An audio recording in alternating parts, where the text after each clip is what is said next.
ওই যে বলতো না আগে যেমন জামাত থাকার সময় বলতো যে এটা হলো মানে স্বাধীনতার বিপক্ষের শক্তি বলা হতো। হ্যাঁ, দুইটা একদম দুইটা স্পষ্ট, দুইটা আলাদা বিভক্তি স্পষ্ট আমরা ছিল। দেখেছি। তো এনসিপি যদি ওখানে থাকতো তাহলে অভ্যুত্থানের শক্তি এনসিপির সাথে আছে, একটা একটা ভালো ফ্রেমিং হতো।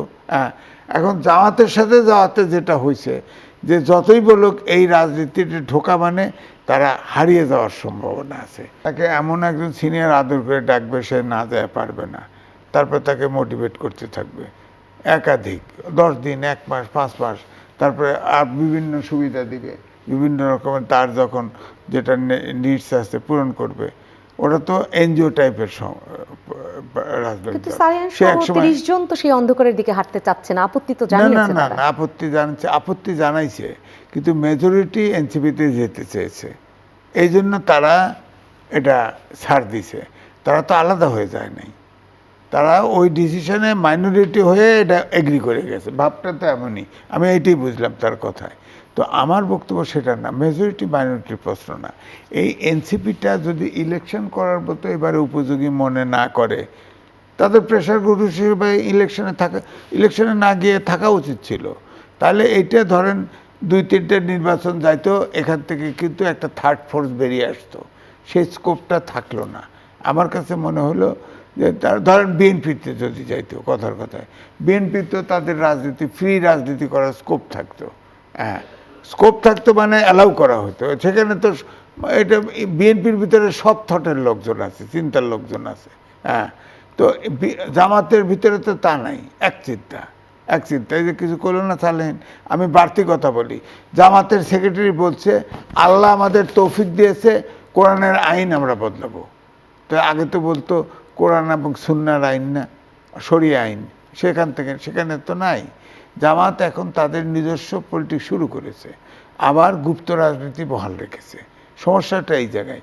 আমি বরাবরই বলছি যে গুপ্ত রাজনীতি যে দল করবে সেই দল ওপেন রাজনীতি, গণতান্ত্রিক রাজনীতি করতে দেওয়া উচিত না। তাহলে কি একদম ভূমিকা বক্তব্যে আমি যে দুটো প্রশ্ন তুলেছিলাম, দুটো ঘটনাই কি একই সাথে ঘটছে, যে ছোট দলগুলো আসলে এক ধরনের ক্ষমতার লোভ, এমপি হব সেই জায়গাটার জন্য তারা এগোচ্ছে, আর বড় দলগুলোকে ছোট ছোট দলগুলোকে গ্রাস করতে চাইছে বা নতুন দলকে?